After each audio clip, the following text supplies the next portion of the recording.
Other for one.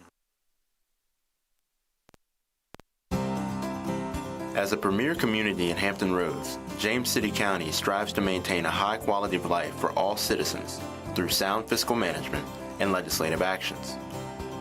In an ongoing effort to increase transparency, your Board of Supervisors holds public meetings to garner citizen input before making important decisions. Here is tonight's meeting agenda.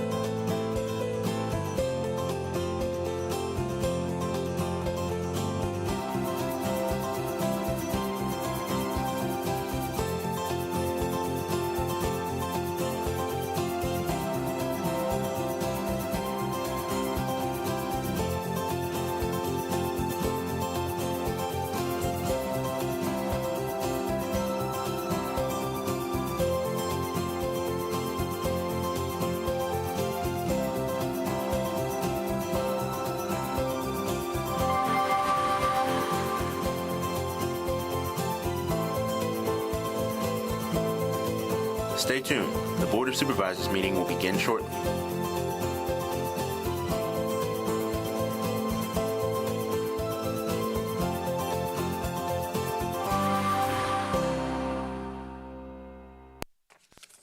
Ready? Call to order this meeting of the James City Service Authority Board of Directors. Regular meeting, Mr. Powell. Good afternoon. Good afternoon. How are you? Could you please call the roll? Mr. Eisenhower. Here. Mr. McGlinnan. Here. Ms. Larson. Here. Mr. Hippel. Here. Ms. Sadler. Here.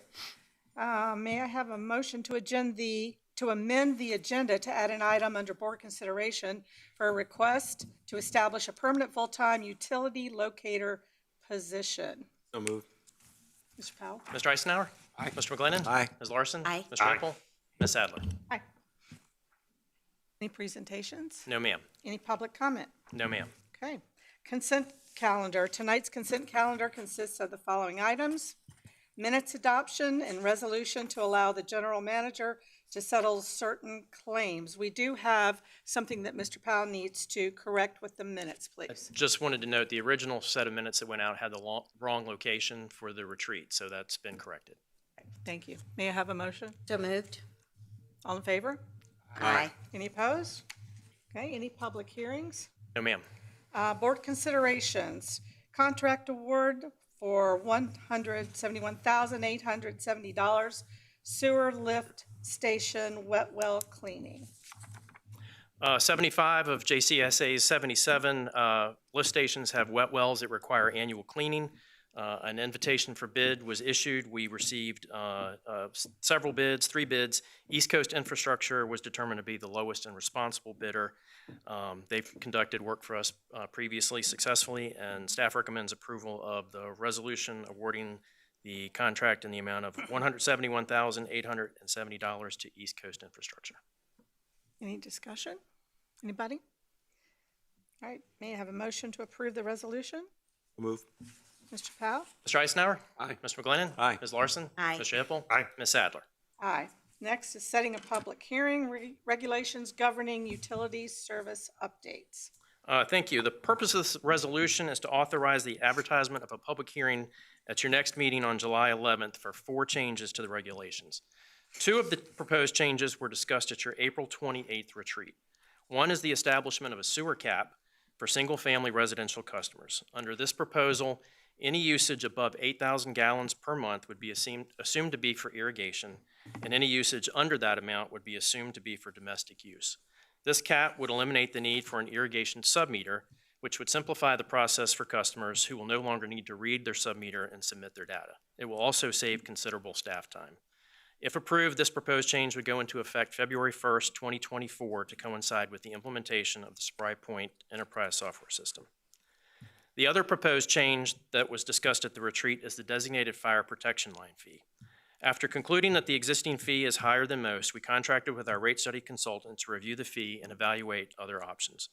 The consultant's report explored several different methodologies for calculating the fee, And the recommended fee is based on a recalibration of the existing method and is based on the gallons per day needed to meet fire flow requirements compared to maximum day demands on the system and gallons per day. This chart in front of you now, the two main numbers there that are important near the bottom, peak hour demand in gallons per minute, 13,480, divided by the fire flow demand, which is 3,500 gallons per minute, that yields a ratio of 26%. So the designated fire protection fee would then be 26% of the fee required for the domestic meter based on connection size. And the next chart shows what those fees would be for each meter size. So for example, a 2-inch meter, the water systems facility fee is $25,752. The fire protection fee would be on a 2-inch meter would be 26% of that, which would be $6,696. The other two changes are related to disconnections and the hydrant meter rental deposit fee. With regard to disconnections, when the new billing system is implemented, JCSA customers will receive their water and sewer collection bill directly from JCSA, replacing the current HRUBS bill. At that time, JCSA will resume in-house delinquency notifications, service disconnections, and service restorations, all functions that are currently performed by HRSD. The proposed changes to the service restoration charge and the addition of delinquency notification and metered damage accessibility related charges are designed to cover the operational cost associated with this process. And these changes would also become effective February 1st, 2024, if approved. The resolution also allows that if the software implementation is delayed, the February 1, 2024 effective date may be extended at the general manager's discretion, and of course, if that occurs, I would notify you. The last change with regard to the hydrant rental meter fee, the proposed change would increase the fees to better match the program's current costs. And this change would also go into effect tomorrow if approved on July 12th, 2023. Staff recommends, it would be the day after the public hearing, July 12th, 2023. Staff recommends approval of the resolution authorizing the advertising of a public hearing to be held on July 11th, 2023. Discussion? Chairman, if not, Madam Chair, I'll move the resolution to set the public hearing. Thank you. Mr. Powell? Mr. Eisenhower? Aye. Mr. McGlinnan? Aye. Ms. Larson? Aye. Mr. Hippel? Aye. Ms. Sadler? Aye. Next, request to establish a permanent full-time utility locator position. Thank you. Workload for utility locations have increased significantly since Chantel began installation of fiber throughout the county. And to give you some context, in 2018, JCSA averaged 23 tickets marked per day. By 2021, that number had increased to 38 tickets per day. Based on that increase alone, staff had requested an additional position for the past 2 years, but I had not included the position request in the proposed budget. However, with only 2 utility locators, JCSA is now struggling to keep up with Chantel and all of our other tickets as well. The number of tickets is not the only indicator of workload. Some tickets are for much larger areas, and that has been common with the characteristic of the tickets that we're getting from Chantel. So it's not just the increase in number, but it's also the scope of the request. In an effort to address the increased workload, I've reassigned one of our construction inspectors to utility location, and we currently have a supervisor in the field. We also hired a temporary utility locator, but that employee is no longer with us. In addition, we've ordered new equipment to help inspections go more quickly, and I have authorized overtime. Unfortunately, we're still having difficulty keeping up, and we have an employee who will soon be on extended medical leave. I've discussed these concerns with representatives of Chantel, and they have offered to fund at least a portion of the salary and benefits of a new utility locator position for some period of time. While the details of this cost-sharing agreement still need to be negotiated, I'm recommending the creation of a full-time permanent utility locator position. I would like to proceed with the advertisement for the position, but will not hire until a cost-sharing agreement has been finalized with Chantel. With the Chantel project projected to be a multi-year effort, I'm comfortable with the creation of this position as full-time. We've attempted to hire a temporary employee, but it's difficult to recruit qualified candidates into temporary positions in the current labor market. Given the growth that we've already seen and the tickets marked, I'm comfortable that the workload will justify this permanent position after the Chantel project is completed. Staff recommends approval of the resolution authorizing the creation of a full-time utility locator position. Discussion? Just had a question. I realize that you said that this is a multi-year project. Do you see that at the end of that time period, you may end up funding this within your budget, just because you're not seeing a drop off and this has been a staff request for 2 years? I do. I think the workload was getting close to the point where we were going to have to request this position anyway. And I do think, and talking with representatives of Chantel, I do believe this project will go on for several years, and I think the workload will justify the position subsequent to their work being completed. Thank you. Anyone else? Is there a I'll move motion? the resolution with the request to establish permanent full-time utility locator position. Mr. Eisenhower? Aye. Mr. McGlinnan? Aye. Ms. Larson? Aye. Mr. Hippel? Aye. Ms. Sadler? Aye. Board requests, directives. Anybody have anything? No? Okay.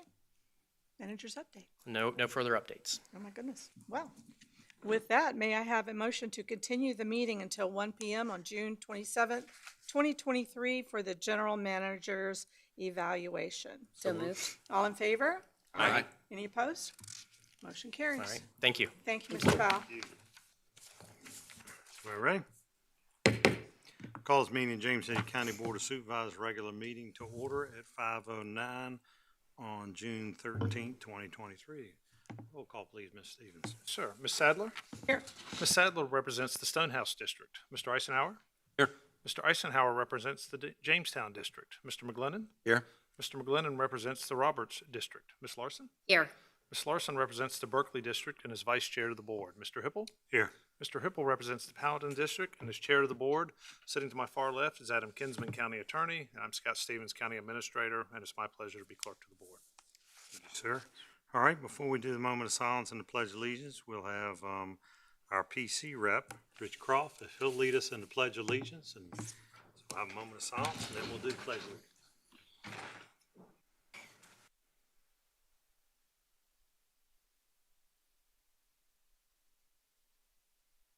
I pledge allegiance to the flag of the United States of America and to the republic for which it stands, one nation, under God, indivisible, with liberty and justice for all. You have a pen? I do. This costs a lot, so you might already have one. Thank you. Thank you very much. All right, moving into public comment. Speaker cards? Peg Borman.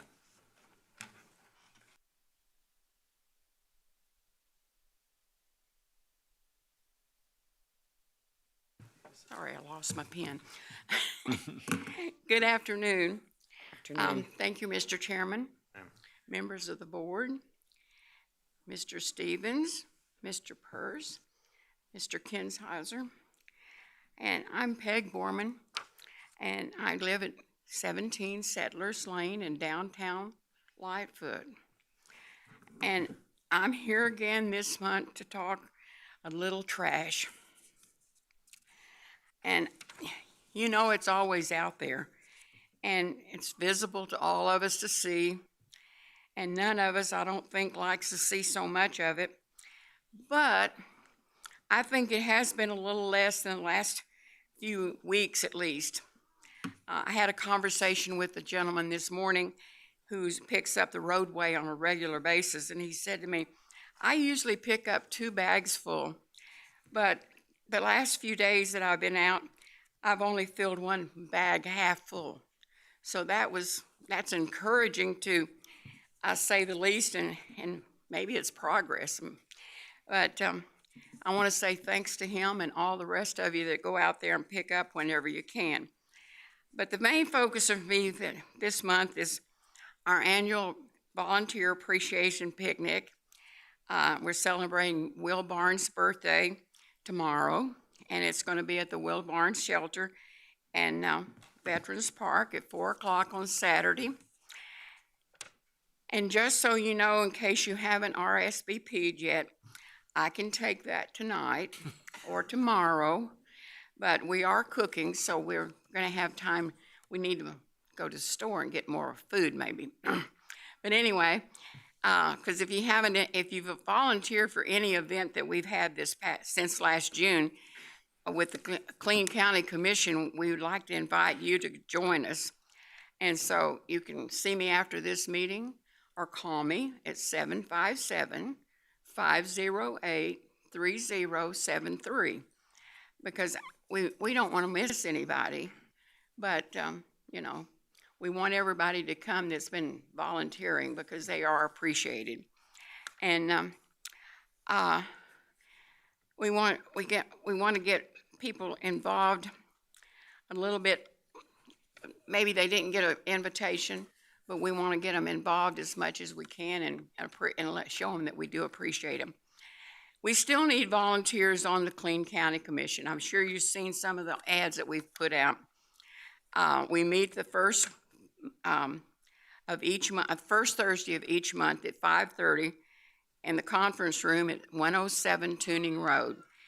And we have enough in Stonehouse right now, but we need more in the other 4 districts. And we've got somebody in everything except Powhatan again, but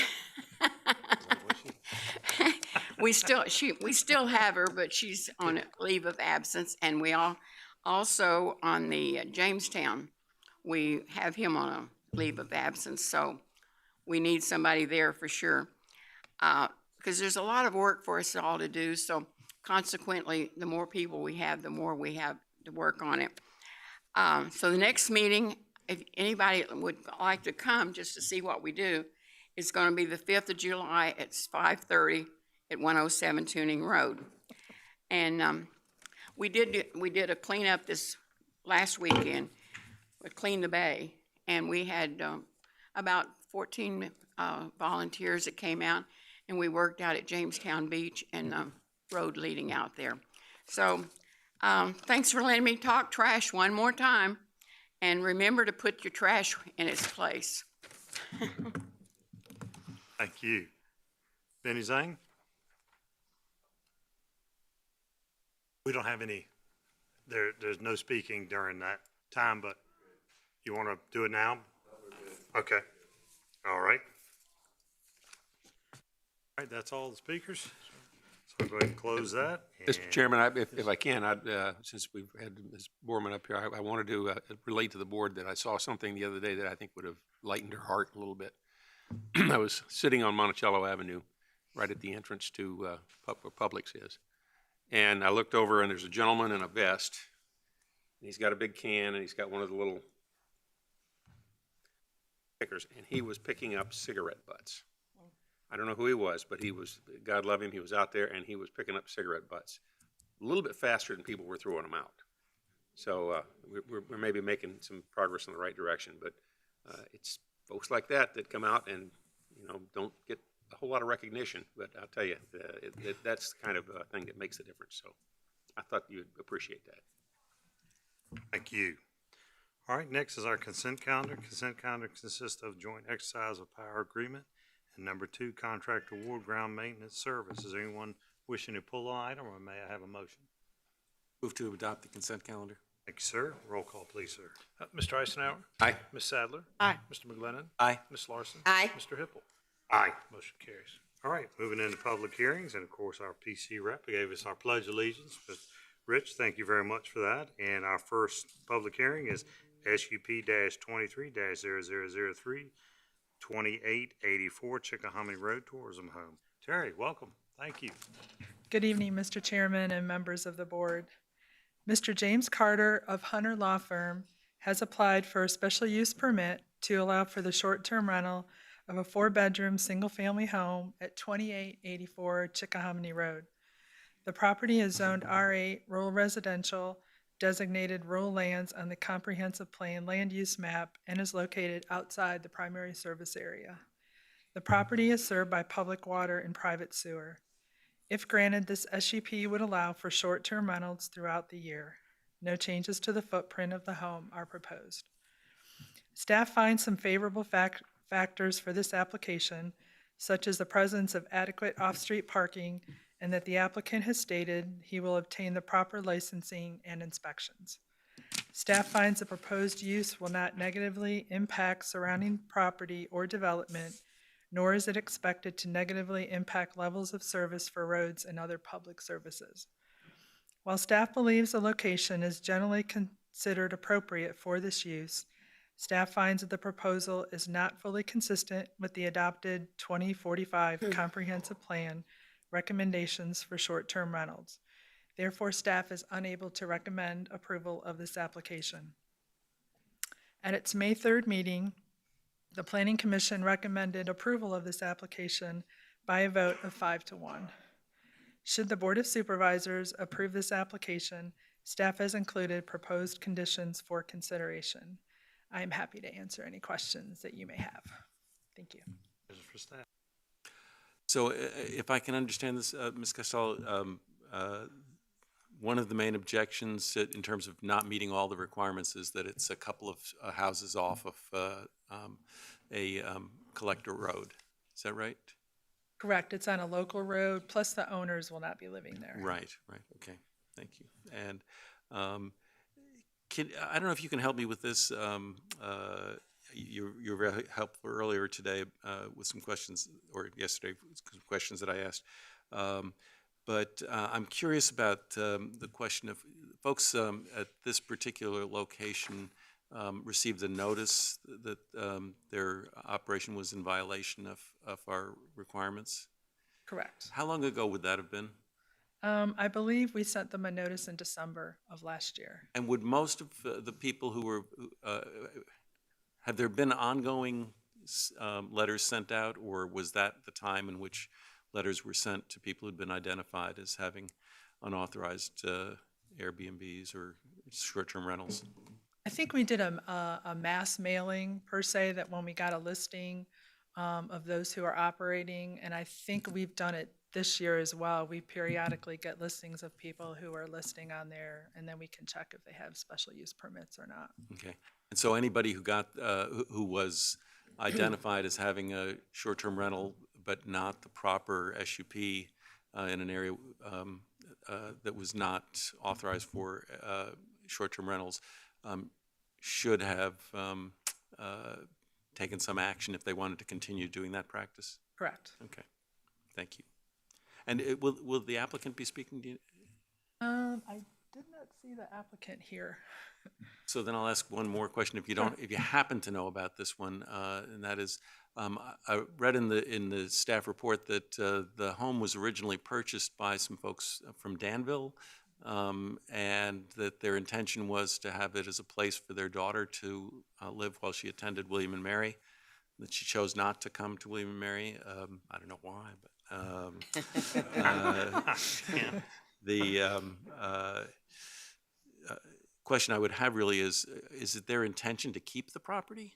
I think it's their intention to keep the property. And just to make it a financial venture for them as opposed to a place for their daughter to live? That I'm not sure. Okay, thank you. Question, if I could. Did I read correctly that there is going to be a caretaker nearby? Is that, okay, and it's within short It's distance? within a mile that Okay. this person lives. All right, yes. and do you perceive that they're taking this action because they received the letter and they're trying to come into compliance with, okay, all right, thank you. Other questions? You. Rich, you're up, sir. Thank you. Afternoon, Mr. Chairman, members of the board. As you heard, the Planning Commission recommended approval of this by a vote of 5-1. There was only one planning commissioner who spoke prior to the vote, and that was in support of the application. Key factors involved in that discussion included the fact that the feeling that the performance standards in the comprehensive plan for short-term rentals are more geared for inside the PSA residentially zoned districts, whereas this is outside the PSA and zoned A1. Another factor was the property manager lives less than a mile away, and also the condition associated with this SUP that allows for a compliance review by November of 25, and the feeling that this relatively new provision of inserting compliance review conditions will ensure that short-term rentals are being held in compliance with the conditions. I'm happy to answer any questions you may have on this one. Questions? And you said it was 5-1 approval? Yes, ma'am. Okay, thank you.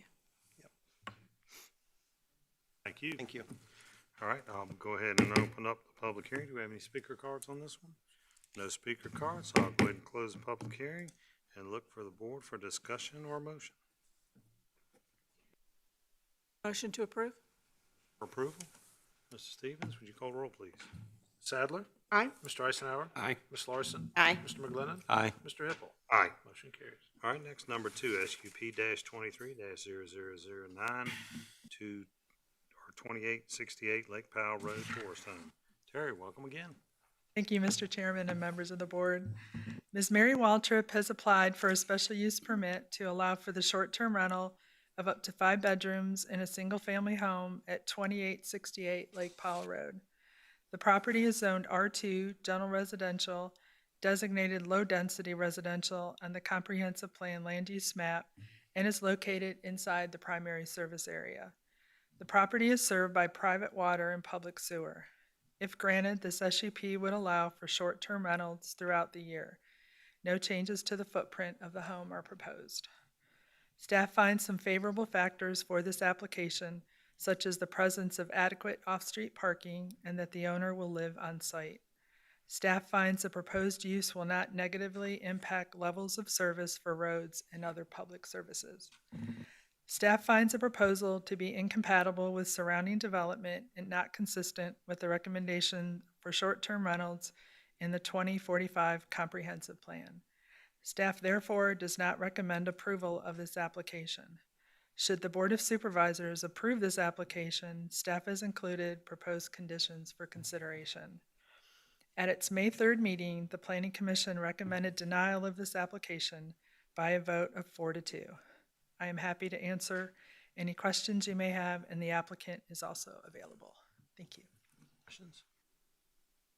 I want to thank you for the information you provided to me about the prior approvals in this general area and the history of these cases. Thank you very much. Thank you. Rich?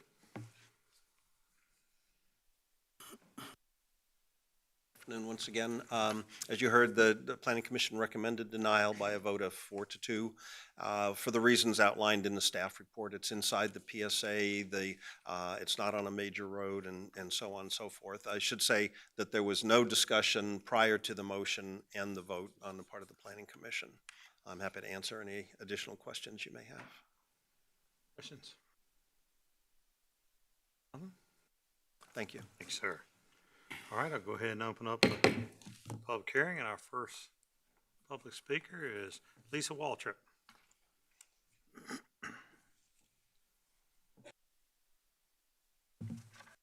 Chairman and members of the board, I'm here to convince you why you should pass and agree that we should have be able to have an Airbnb or tourist home at our property. I am Mary Lisa Waltrip. I reside at 2868 Lake Powell Road. It is my parents' home. I'm here speaking for my mother, Becky Waltrip. As you can see in the picture, it shows the home.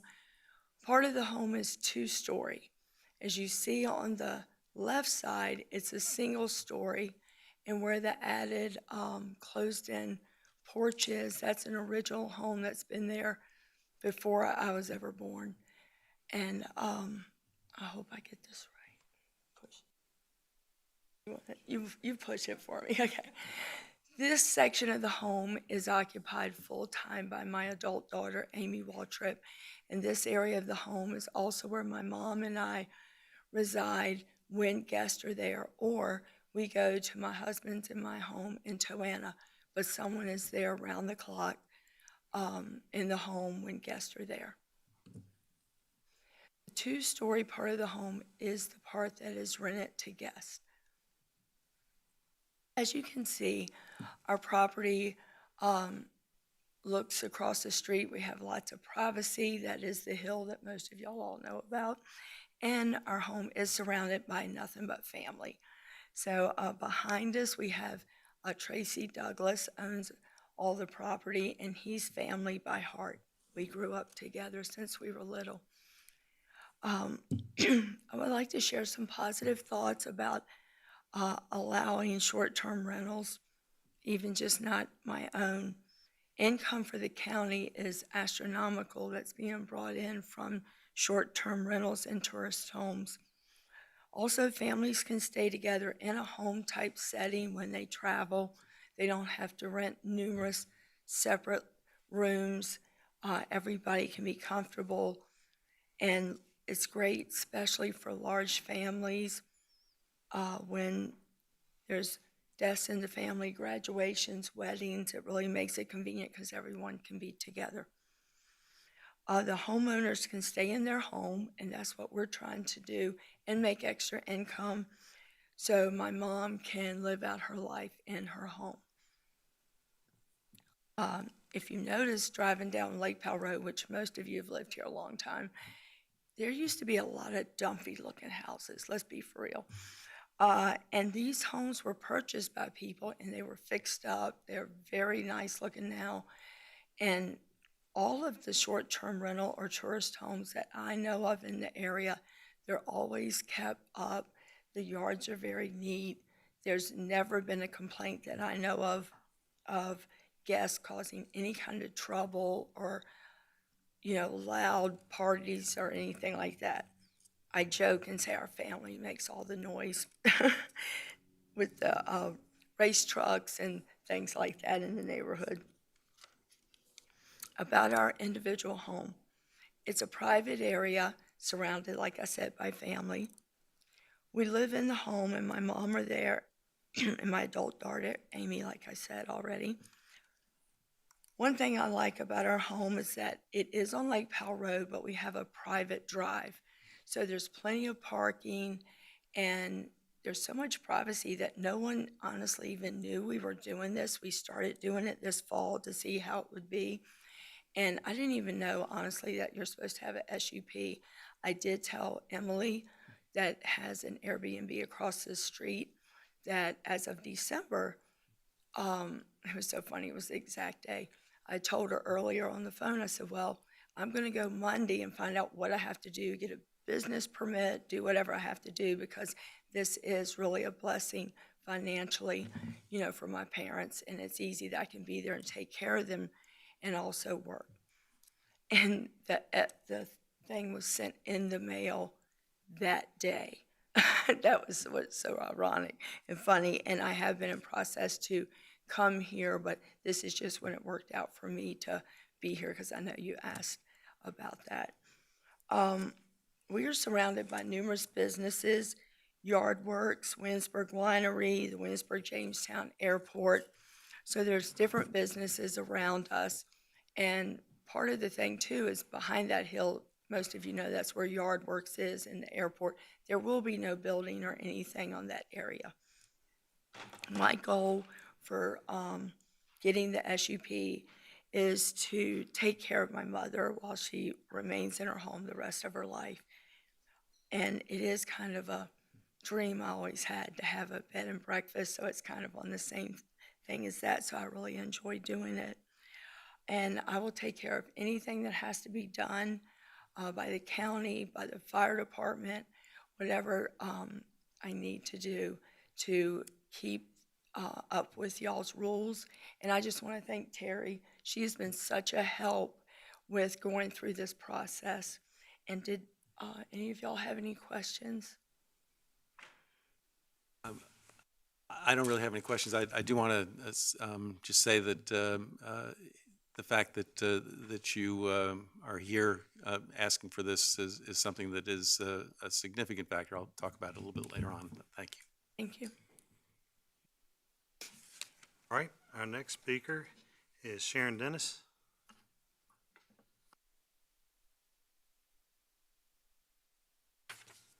My name is Sharon Dennis. I live at 100 St. George Boulevard in Williamsburg.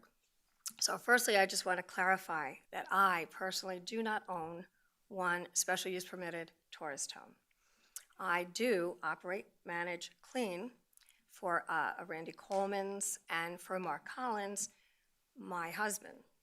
At the time, I did own that property, but I no longer do because I had a business that had to end and so forth. Anyway, the point is I have now been involved in this kind of endeavor, and what I want to at least share with you is that what I've seen is a lot of positives from it. I don't believe that we've had any complaints.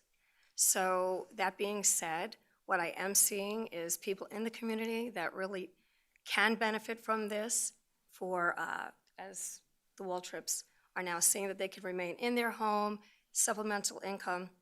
The other thing I want you to consider is that a lot of these homes that are now doing the Airbnbs, I do believe there's something we're not looking at.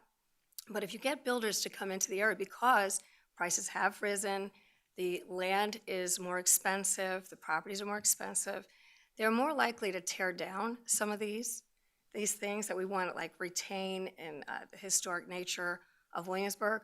So I just think there's some benefits that we haven't been looking at.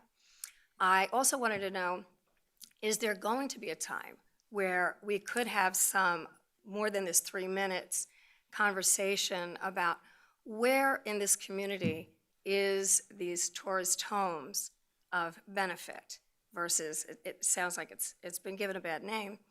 I would love to do that. I think there's just more to this. I know that the Planning Commission had worked hard on trying to come up with some solutions and parameters, but I do think they're kind of missing the mark, my opinion. I have listened. I've gone to some of the meetings.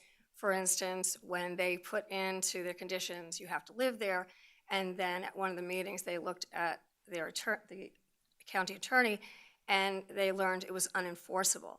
So then the application of these rules that they tried to put forth are somewhat uneven. I think we know that's happening.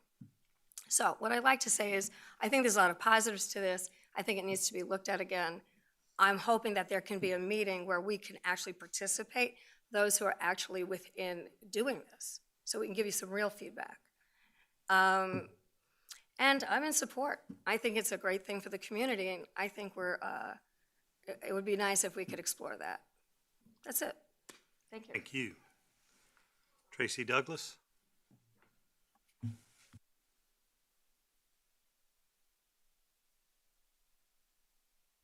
Good evening, Supervisors. My name is Tracy Douglas. I am an electrician for the College of William and Mary, and I am the neighbors of the Waltrip. I live at... Can you give us your address? Oh, yes, sir. I live at 2862 Lake Powell Road, which is directly behind the residence. I also own a rental property at 2860 Lake Powell Road, a rental property at 113 Douglas Lane, property at 120. All of these properties border the Waltrip properties. So we are, I don't know if we can put up a map, but I am right beside them the whole stretch. So like I said, I've known them my whole life. I've lived at that address. Not that address, but I've lived at 2858 growing up. 2860 was my grandparents' home. 2862 was my aunt's home. That's my current home. And all the properties were family owned, and I've purchased them over the years and have them as long-term rentals. And so I'm just here in support of some great neighbors that are looking to keep Waltrip in our home, fully support it. I've never had any issues with anybody there. They've been great neighbors. Anybody needs anything. I rent, some of my rentals are family members of them, so we always have kids coming through my property to their property, so it's just an extended family, and I just wanted to be here for my support and say that I have no issues with them having a business next door. And thank you. Waltrip.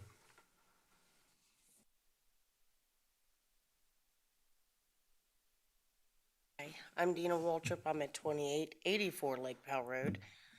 That's my mom and my sister. Just wanted to voice my opinion that this is very important to us. It would be such a beneficial element to my mom's life. Anybody that comes onto the, as we call it, the compound, is family, even if they're just friends or just people passing through.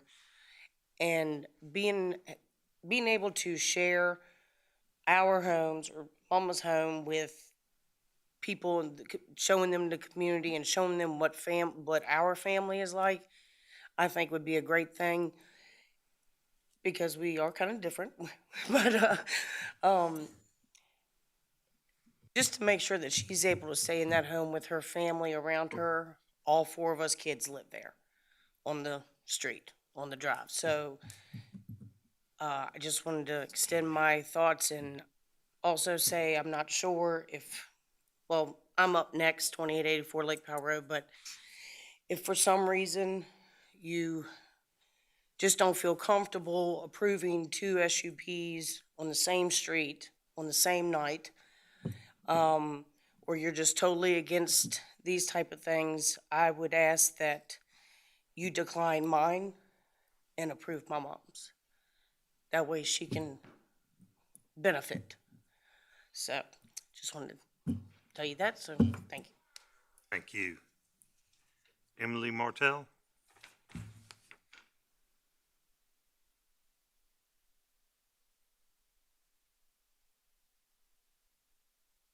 Chair and members of the board, I am Emily Martell. I live at 2886 Lake Powell Road. I am an SUP holder of that home, which is directly across the street of what Miss Lisa is going for this evening. And I'm the guilty party of suggesting short-term rental to them. So that I will take fault of. When I learned that they were going through some financial struggles and how it helped my family to stay in my home, it was a no-brainer to suggest it to the Waltrips. I understand that they don't meet all of the requirements, but I truly believe that this is a perfect scenario for short-term rental. They are not on the main road, but they're on their own little private lane, the compound, as they talked about. So it really doesn't affect a vast amount of people, and the people that it would affect are all here tonight supporting it. So I think that that speaks volumes. And I also think it would be kind of neat to hold each other accountable or help with cleaning in between, or whatever we can do with each other's rental, as we're both in the home anyway. I reside in my home, they reside in their home. And that's a big factor, obviously, in all of y'all's decision repeatedly. And because that is the case here, and it's surrounded by multiple businesses, I am hoping that you guys can approve this SUP for the short-term rental. Do you guys have any questions? Thank you. Thank you. All right, any other speaker cards? Okay, I'll go ahead and close the public hearing and look to the board for discussion, direction. Mr. Chairman, I'll be happy to start. Do we want to hear anything? The challenge with all of these SUPs is that we're really struggling to figure out a clear set of guidelines, and we're trying to apply them in cases that seem very different one from the next. And so we haven't quite gotten there yet. The things that concerns me about these 2 applications are that they are in an area where we've already approved a number of short-term rentals, and it does create the potential for that area, a relatively short stretch and very narrow stretch of Lake Powell Road, to be seen as a more commercial kind of venture.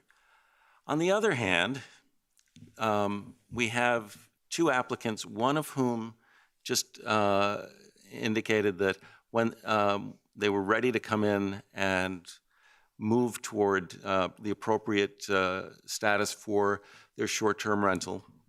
I understand we sent out a number of letters to people indicating that they were in violation of our requirements.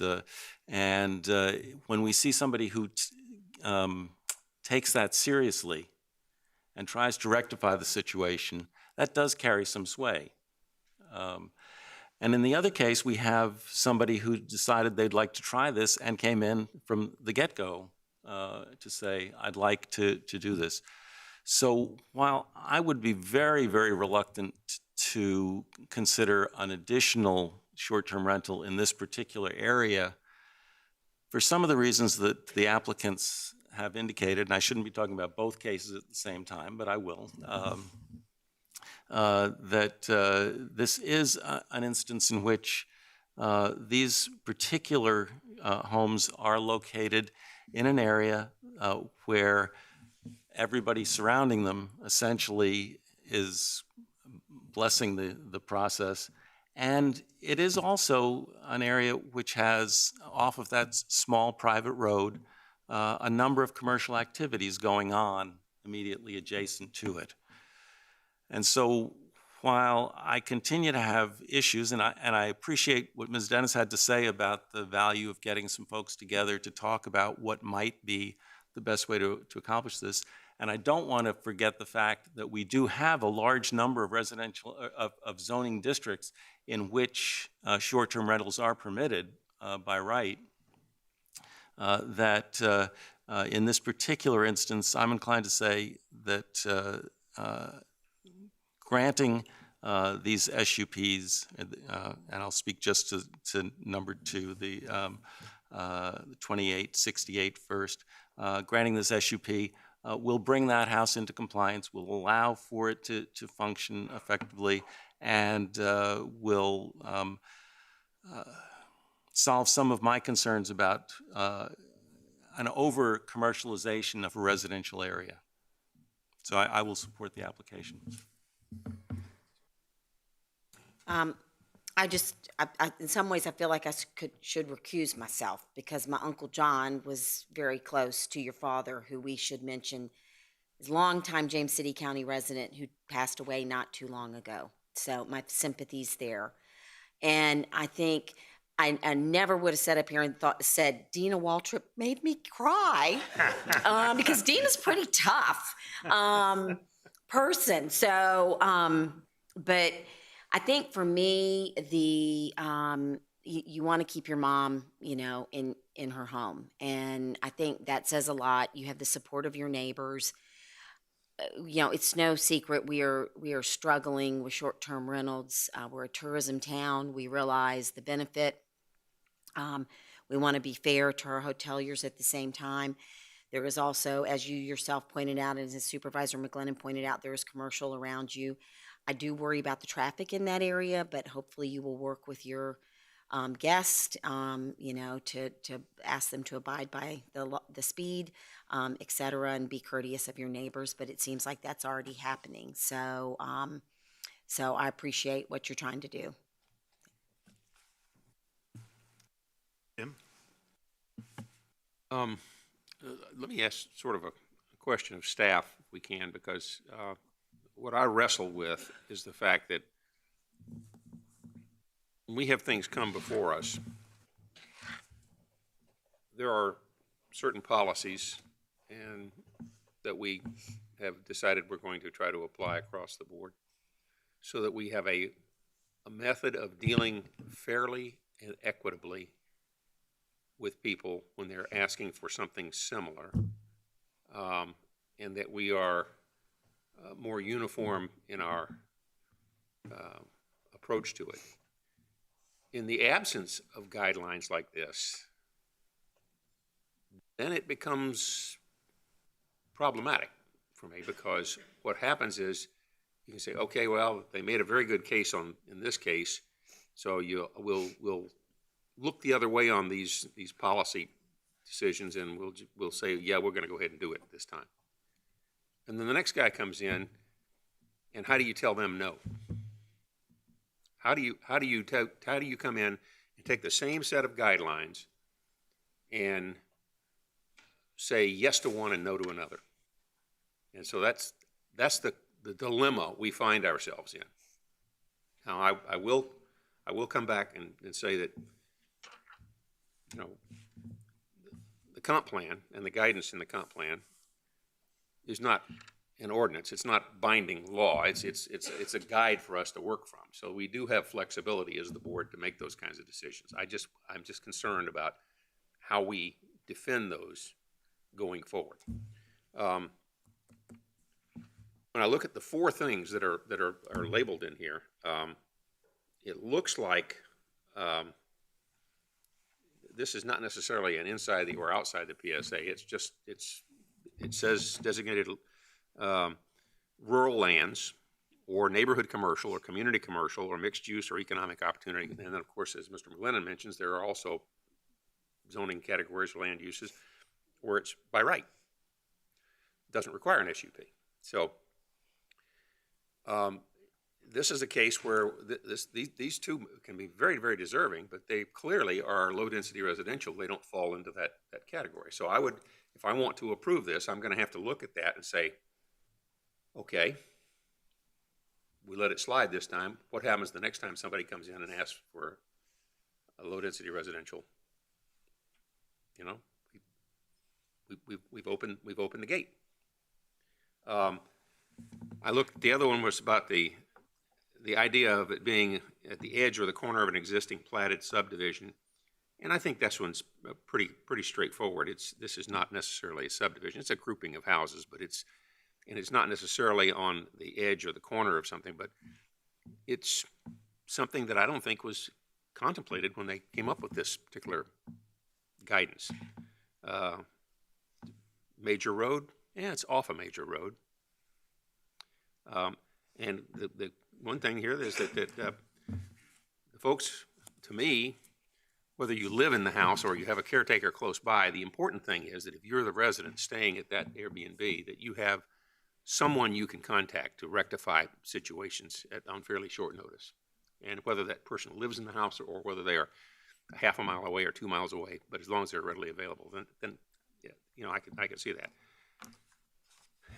So I've struggled with this, the guidance that we have to work from. And I can tell you that I've listened to the folks tonight, and they make a compelling case as to why we probably ought to allow them to do this one. So I'm just sort of trying to weigh those two right now, and with recognition that if we say yes, then we have to think about how we're going to say no to something later on. Thank you, Sue. Good. I will let y'all know that I went out to the site and looked at it a while back. In fact, when Lisa got the information from the county, she thought she was doing everything she needed to do and then said, whoops. And she told me the same story out on site, that I was getting ready to go in and I didn't realize I need to do this, this, and this. And I was helping mom and dad with, you know, staying in the house and having some income, and it was working very well. And, you know, when we talk about workforce development and that sort of thing, workforce housing and everything else, it all ties into, can the people afford to live here? Can they stay in the community? And it shows that we have families right there that extra income helps them stay in the community workforce and also stay in the community and live in the community and continue in their house and help their parents out. The yes and no, you know, I don't have as much trouble with the yes and no, because if I have somebody come in that I don't think is in the situation that they're in, or in a different neighborhood or something, and the neighbors aren't agreeing and there's some issues, or they're inside a neighborhood, I'm fine with saying no. And I think most people know my yeses and nos are pretty quick and easy. But, you know, I've had a great time with my Airbnb and met a lot of different people, and they classify you through that of how good you are, what you do, and how you respond, and how quick you are to everything. And those grades go up to 5, and if you don't stay at level 5, you go down, and you're not popping up as a super host and that sort of thing. So it really helps you out to make sure, and the properties out there are really well taken care of. And, you know, with the airport and everything else and all the commercial around them, I don't consider this a commercial house. I consider this a house that you can go to and take your family and rent out some rooms and stay there, enjoy your visit, come spend your money in James City County, and then you're gonna have to pay more taxes too because of it. And so I think we're benefiting all the way around and certain things, and that's not the only reason that we, look at these cases, but, I'm gonna be supporting this as we move forward, and I think it's one of those items that we definitely, can get our support behind. So, anyone else? So, Yes, Mr. sir. Chairman, then I'll go ahead and move the approval of SUP 230009. Thank you, sir. Motion on the floor, roll call. Mr. Eisenhower? Aye. Ms. Larson? Aye. Mr. McGlinnan? Aye. Ms. Sadler? Aye. Mr. Hippel? Aye. Motion carries. All right, next we'll do number 3, SUP-23-00102884 Lake Powell Road, Taurus Home. Terry, welcome again. Thank you, Mr. Chairman and members of the board. Ms. Dina Waltrip has applied for a special use permit to allow for the short-term rental of a 4-bedroom, single-family home at 2884 Lake Powell Road. The property is zoned R2, general residential, designated low-density residential on the comprehensive plan land use map, and is located inside the primary service area. The property is served by private water and public sewer. If granted, this SUP would allow for short-term rentals throughout the year. No changes to the footprint of the home are proposed. Staff finds some favorable factors for this application, such as the presence of adequate off-street parking and that the owner will obtain the proper licensing and inspections. Staff finds the proposed use will not negatively impact levels of service for roads and other public services. Staff finds the proposal to be incompatible with surrounding development and not consistent with the recommendations for short-term rentals in the 2045 Comprehensive Plan. Staff therefore does not recommend approval of this application. Should the Board of Supervisors approve this application, staff has included proposed conditions for consideration. At its May 3rd meeting, the Planning Commission recommended denial by a vote of 4-2. I am happy to answer any questions you may have, and the applicant is also available. Any questions? Thank you. Rich, you're back up, sir. Well, again, you all may recall from our May joint work session that this whole idea of short-term rentals is one that both the Planning Commission and obviously the board is grappling with to try to be fair and equitable. And this, for the same reason as the last one, we did recommend denial 4-2. The 4 performance standards were not met by the applicant, even though the owner, while not residing in the house, would be residing nearby. There's also some concern expressed, and you touched on it in a previous comment, that the number of approved short-term rentals on Lake Powell Road and vicinity was large, and there's probably more in the pipeline. But we then got into a discussion, still grappling with these same issues of short-term rentals and what the long-term impact of short-term rentals are. And there's some members of the Planning Commission who feel that allowing short-term rentals takes housing out of inventory that could be marketed to low-income or workforce, blue-collar workers, and that is denied them. And then this is magnified by the recent change in how we calculate density in the residential areas. Now, the flip side of that same coin, though, is, again, what we've heard tonight, that an owner that might be financially strapped could look to a short-term rental as a way to bridge the gap financially and allow them to keep ownership of the house. So it's a dilemma. You know, do you try to put emphasis on mechanisms to allow an owner to bring in some additional income, or do you say, well, we should put this property back in the marketplace, and maybe blue collar or affordable housing applicants could take advantage? And I don't think there's an easy answer to that, but that summarizes the discussion at the Planning Commission and the reasons that the vote went the way it did. And I'm happy to answer any questions. Questions? Thank you, sir. All right, I'll go ahead and open up public comment. Dina Waltrip.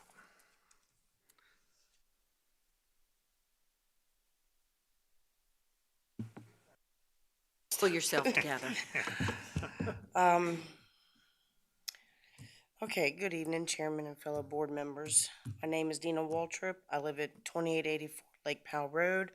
I'm a lifelong resident of James City County and an employee of JCSA for close to 23 years. My oldest child lives in the upper part of the county, and my youngest is serving in the Air Force, which now makes me an empty nester.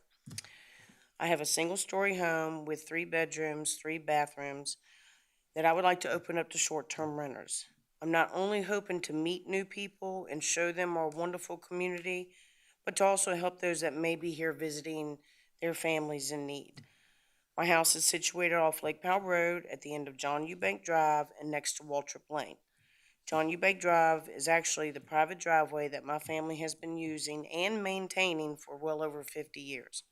7 out of the 8 houses on the drive are owned by my immediate family, and they are all in favor of this venture. I know that you are being bombarded by SUPs for this particular reason, and some that have been improved in the past have owners that don't even live in this town. However, when I'm not residing in the home with the renters, I would be staying at my childhood home located about 75 feet away, which is the house to the left. I'm the house in the middle. Also, nowadays, people need second jobs to make ends meet. However, in my position, I am pretty much on call 24/7, 365. So the approval of this would help me a great deal. I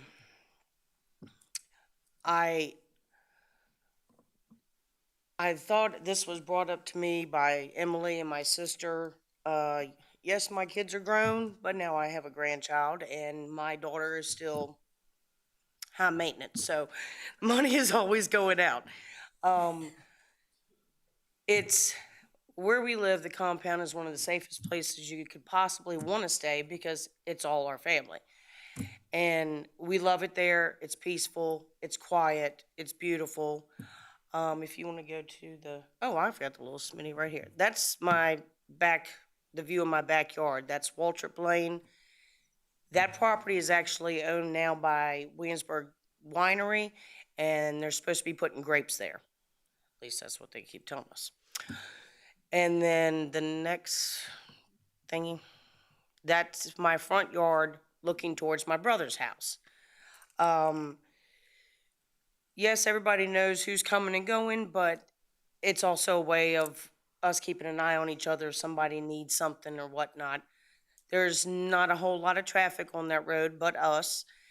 And like I said, we maintain the road, and I just think that this would also be a nice thing to help me financially.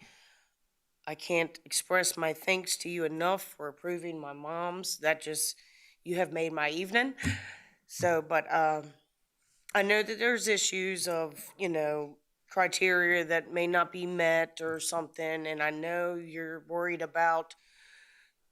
Believe me, Williamsburg is not going to lose out on any tourism monies for hotels or whatever because of my house, believe me. This is a great town, and I would love to be able to show people that come to visit with me, show them all the great places. I can't show them all of Daddy's good fishing spots, but, this is a good town. We should invite more people here as much as we possibly can, and they would feel comfortable sitting in a home and being more comfortable, laid back in just a normal home, not stuck in a hotel room. But anyway, just kidding. But that's pretty much all I can say because now I'm just going to babble on because of nerves.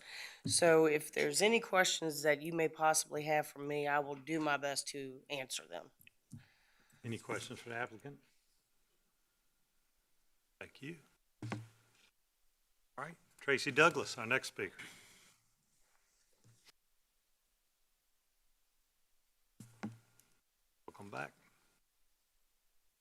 Again, once again, my name's Tracy Douglas. I'm an electrician for the College of William and Mary, and I am neighbor to the Waltrips. Now, Dina's house is right next door to my old personal home, which is 129 Douglas Lane. That was my residence for about 15, 20 years, and I've moved over to 2062 Lake Powell Road. 129 Douglas Lane is now a rental for workforce housing. So that, I think that is the only house that is close by to Dina besides family. So once again, it's a great place to live. Everybody gets along great. We all break bread together. We enjoy each other's company. So we're always at each other's houses. So I have no issues with Dina having a Airbnb there. If anything, it makes me want to clean up my property more to make it more presentable. So if anything, so it's real quiet back there. On the other side of 129 Douglas is a field, farmland. So once again, there's just not much going on back there. So it'd be a great place to have some people just come and relax. Thank you. Thank you. All right, I'll go ahead. No more speaker cards, correct? I'll go ahead and close public speaking and look to the board for a decision, discussion, direction. I'll move the adoption of the SUP in this instance as well. Again, obviously these are complicated issues that we're trying to figure out the best way to address it. In both of these instances, we are talking about the ability of the actual homeowner to be able to stay in that home as opposed to seeing a number of homes under single ownership. And so it resolves a little of my concern, but I think this would be acceptable to me. Any other discussion before we move to motion? All right, you have the motion. All right, we have a motion. Roll call, please, sir. Mr. McGlennon? Aye. Ms. Sadler? Aye. Ms. Larson? Aye. Mr. Eisenhower? Aye. Mr. Hippel? Aye. Motion carries.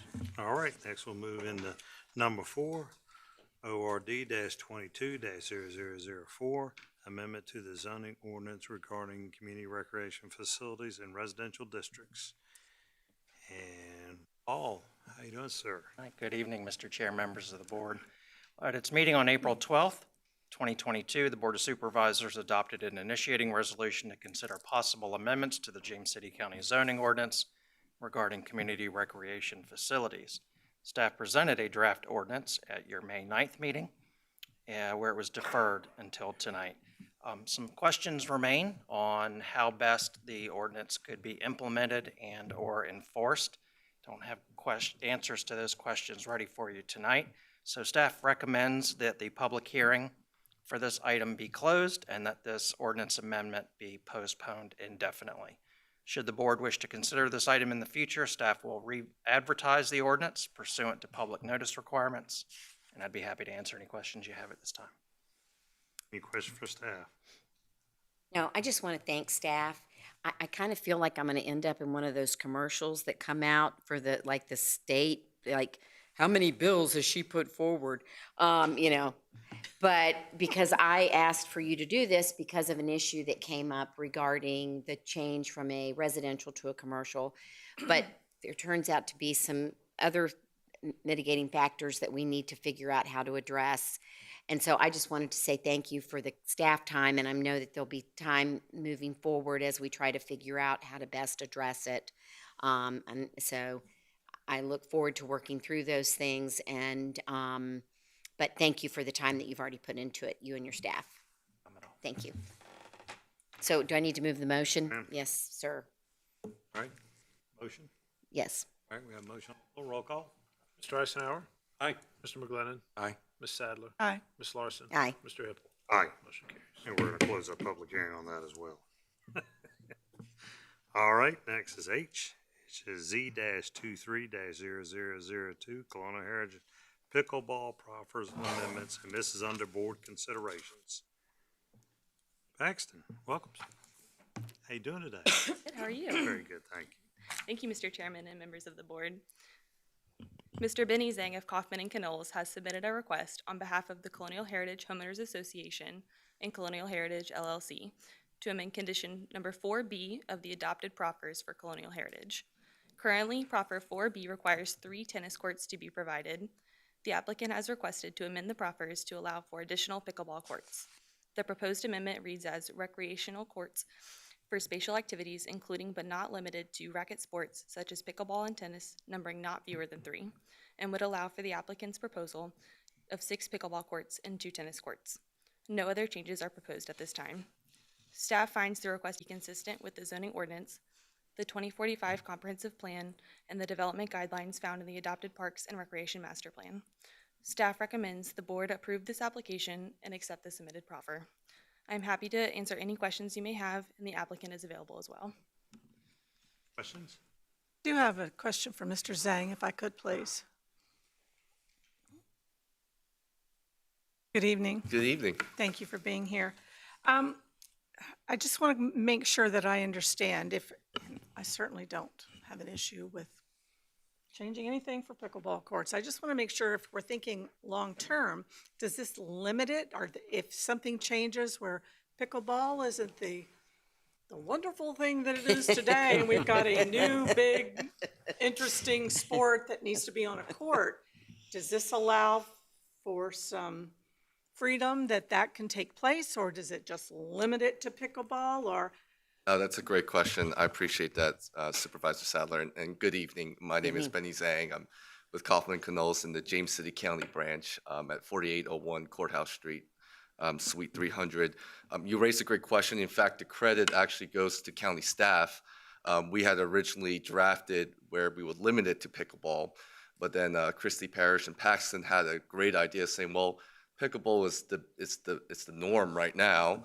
But there might be something in the future that involves racket sports and spatial activities that may be the next big thing. And maybe the HOA may want to do something about reconfiguring those tennis courts or pickleball courts accordingly. So we have drafted the language. We worked with staff on it, so it would allow, as long as it's a racket court. It can't be something beyond what is before you all tonight. Okay. But that's a great question. Good. And thank you, staff, for that. I just wanted to make sure we were clear on that we Yes, didn't ma'am. zero them into just pickleball, and they've got to come back Absolutely. every couple of years to change it. Absolutely. Based on the next age. Absolutely. Thank you. Mr. Zhang, how far is the nearest urgent care to the?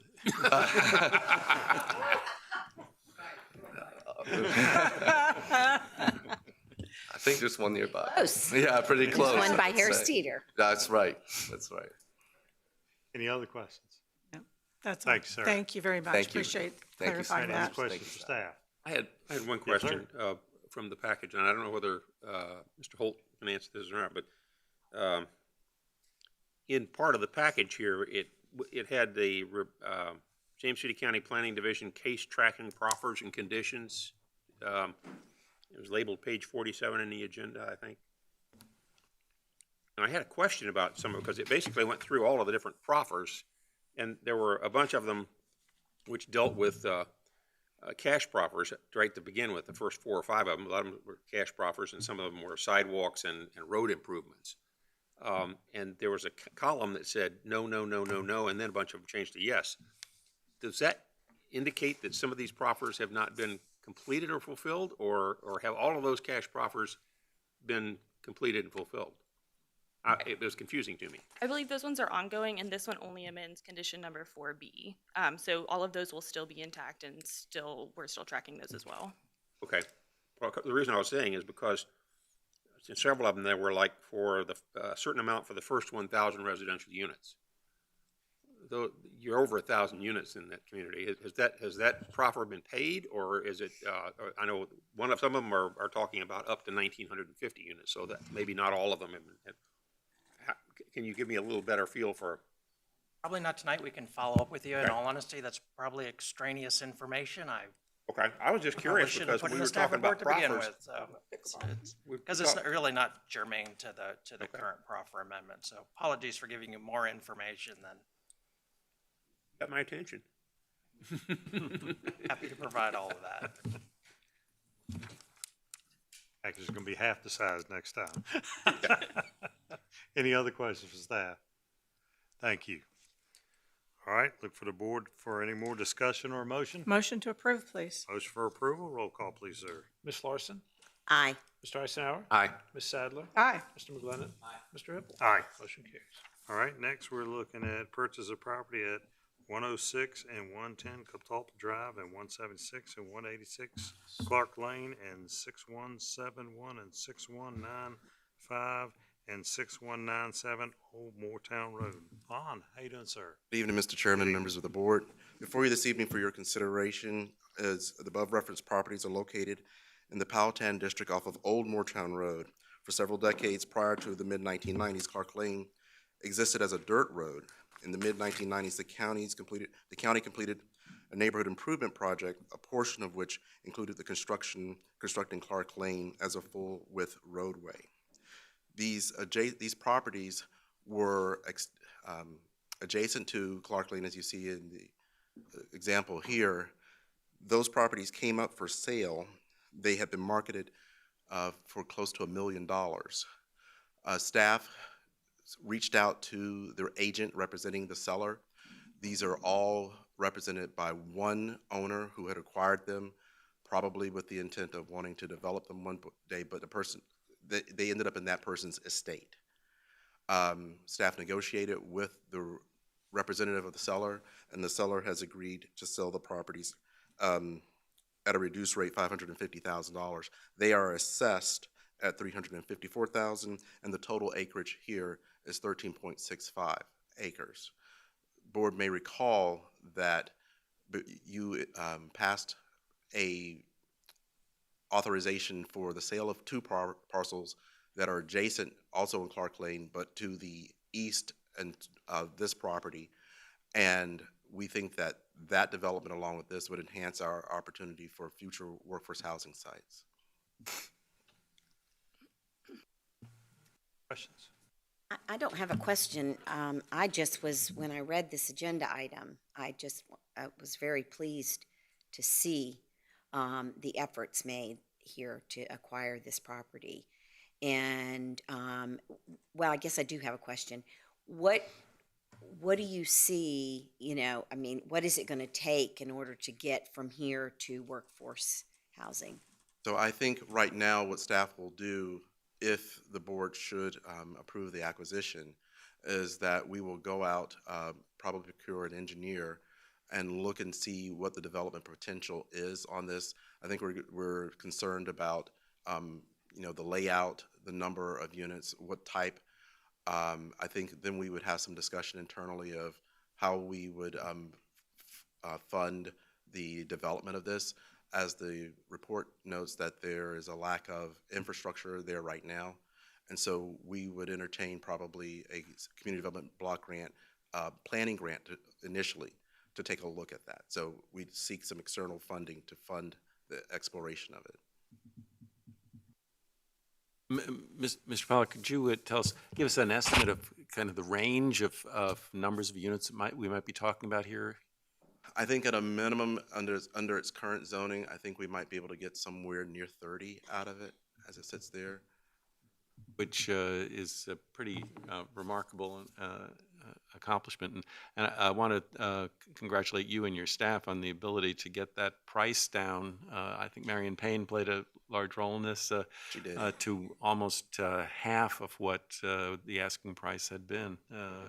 It really does seem to offer tremendous opportunities for us to make some progress on workforce housing and affordable housing. Hope so. Now, can we, I know the zoning dictates it, but we can always work with the zoning up here. And the problem I see a lot of times in James City County, lots are bigger than what people really in workforce housing, they're barely getting through with what they need to. If we could look at these and go to quarter-acre lots, smaller lots, where they're not having to maintain as much, but they've got their building on there, the home and everything else, and squeeze some more lots out of this. Because if we're doing this, we may as well get the biggest bang for our buck that we can get. And a lot of times we prevent that from happening because the lot sizes and the this and the that and everything, that we need. So it may be that we need to start looking at, workforce housing as far as, okay, maybe it doesn't fit exactly when we have an opportunity like this. It doesn't fit exactly into the zoning. So we may tighten the lots down to get more bang for our buck.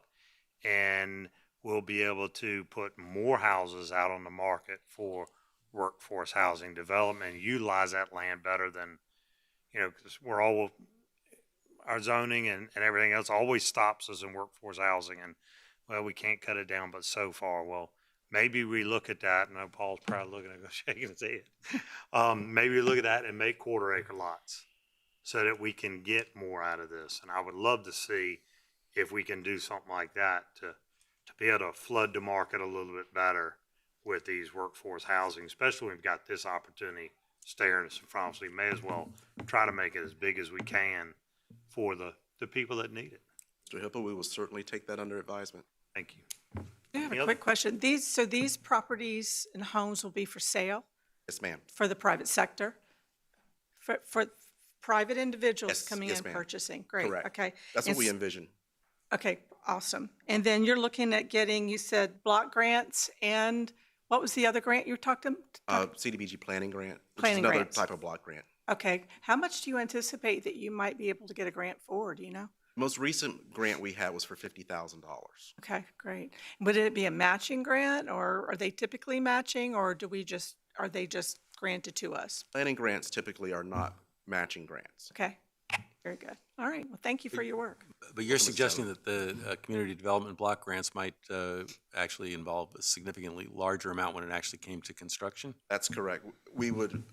One scenario could be that we go request block grant funding for the infrastructure, for the street paving, sidewalks, water and sewer. We could look toward the Department of Housing and Community Development, the State Department of Housing and Community Development for infrastructure funding. We could also look at Virginia Housing, which is another source of funding for workforce and affordable housing. Do you get grants for different phases of the project, or do you have a plan for the project and then go for as many grants as you can hopefully get? No, I think we would try to line up the funding first. Okay. And then once we had that funding in hand, I think the way I would perceive that it would flow is that we would get a planning grant. We'd hire architect, engineers to look at what we can do under the existing zoning, or if we need to look at other zoning categories. Then we'd look at the layout as far as where the infrastructure could go and what that cost would be. It's a little bit like what you're seeing us do in Moses Lane right now. And then once we had that package together, then we would go out and seek grant funding to fund that package. And we'd look at, again, DHCD would be one of those entities we'd seek. That's where we get our community development block grant. And for other funding, for instance, maybe for the mortgages for the houses that we construct, we could go to Virginia Housing for that. So there's different avenues that you're going to be looking at. That's correct. For grants coming in from. Right. We could also partner with local banks through the Federal Home Loan Bank. Thank you for your help. Welcome. Any other questions? All right, Now I'll move the motion. thank you.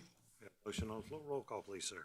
Mr. Eisenhower? Aye. Mr. McGlinnan? Aye. Ms. Larson? Aye. Ms. Sadler? Aye. Mr. Hippel? Aye. Motion carries. All right, number 3 is grant award for $475,000 homeownership gap funding, Virginia Housing.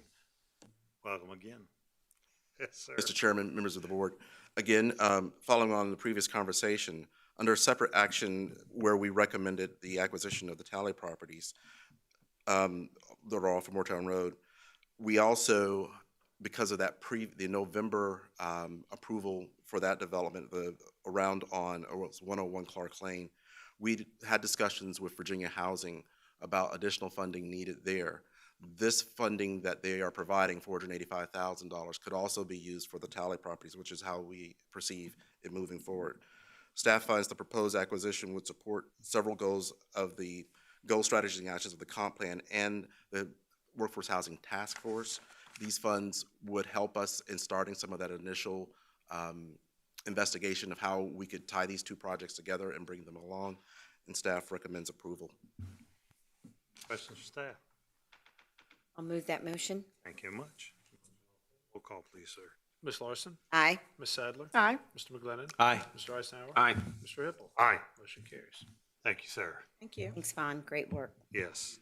All right, next, number 4, grant award for $485,500 for Virginia Economic Development Partnership, Virginia Business Ready Site Program. Christopher, welcome, sir. Thank you, Mr. Chairman, members of the board. At the board's business meeting on May 23rd, I provided a summary of the 2019 VEDP program, which conducted site characterization studies across the Commonwealth to gain a better understanding of where Virginia stood in terms of site readiness for industrial and commercial properties. 11 James City County properties were among those sites studied, and none received a site readiness tier ranking higher than a Tier 3, meaning these sites were determined to be years away from being considered project or shovel ready. Staff submitted a request as part of the FY23 Capital Improvement Program to establish a funding source for due diligence studies that would raise the site readiness certification ranking of 4 industrial sites identified by VEDP and KPMG Consulting as the most likely sites to attract interest from target sector industrial prospects. Last year, the Office of Economic Development worked with VEDP staff to submit a Virginia Business Ready Site Program grant application, which is a discretionary state program aimed at enhancing the Commonwealth's infrastructure and promoting its competitive business environment. The program seeks to improve the inventory of project-ready, high-wind industrial and commercial sites with a strong potential return on investment that offer both a regional and a statewide impact. On January 16th of this year, Governor Youngkin announced that James City County had been awarded a grant of $485,500 to complete the required due diligence studies, as well as design water and sanitary sewer infrastructure for the Hazelwood Enterprise Center, which would raise the certified tier ranking of that site from a Tier 1 to a Tier 4, reducing the estimated time to get the site into shovel readiness from 4 to 8 years down to 9 to 12 months. James City County was one of only 21 localities in the Commonwealth to be awarded site development grants across this last year's application cycle. Staff recommends adoption of the resolution in your packet, which not only accepts the grant award, but also authorizes appropriation to the capital project fund of those monies and authorizes the county administrator to execute the appropriate grant documents. I'd be happy to answer any questions the board has at this time. Thank you. Questions? Yeah, if I may, I want to thank you, Mr. Johnson, for taking the time to sit down with me and County Administrator to answer some of the questions that I had proposed at the last meeting. And in the interest of making sure that we communicate some of that information, I would sort of like to reiterate it again, so that this is not something you haven't heard. This is something you heard the other day, but for the benefit of the public, I'd like to ask some of the same questions again so that we can have the answers out there in public. And what I was concerned about was how I went back and looked at how all the money was being allocated for the different studies that would bring us up to what we called, I think, Tier 4. And Tier 4 actually had 2 levels of it. One was design, which gets through all the plans and everything that would be necessary in order to physically construct the connection of the water and sewer from where it is remote to the property itself. But that actual construction of that pipeline, if you will, for water and sewer, would be a second part of Tier 4. The funding we're talking about tonight just gets us through the design. Correct. What my concern was that I had asked you about earlier was the fact that we have about a little over $4 million on the application. It looks like it's what it's going to take in order to actually do that construction to bring the water and sewer to the site. The application seemed to indicate that it would be about 2/3 state grant, about 1/3 the applicant. In our discussions, you indicated that it appears that our new purchaser, who has subsequently purchased this property since in April, I believe, is likely to press ahead and do that entire process by themselves. Is that correct? Right. Because one of the concerns I had was a concern that we would have somebody back before this board again looking for more matching funds or more public funds. And that, you think that's highly unlikely in this case. Okay. That helped address one of my concerns on it. I think the other thing was that, and we had mentioned this, I'd mentioned this to you, this sort of caught me at least flat-footed, because I was unaware that we even had the application in until such time as the governor made the announcement. And I think that what bothered me about it was the fact that at that time, prior to when the governor made the announcement, it was still owned by the Hazelwoods. It hadn't changed hands. So we had a piece of property that we were putting public money into that was a privately owned piece of property. And the question I had asked earlier, and I think you had answered last meeting, was had we had any of those types of actions taken in the past? And my understanding was we had only two places in the state. We haven't done one in the county like that, but where we put public money into a private property. One was the Norfolk Coal Terminal. I think another one was a facility in one of the counties out west. Correct. So we are, in essence, sort of in a newly unplowed ground. This is something that is not very common, and that we haven't been doing very much of. There are 3 private sites among the 21 in this grant cycle. There have been 3 or 4 others in years prior to that in other portions of the state. But to your point, it is still relatively uncommon. Relatively uncommon, okay. I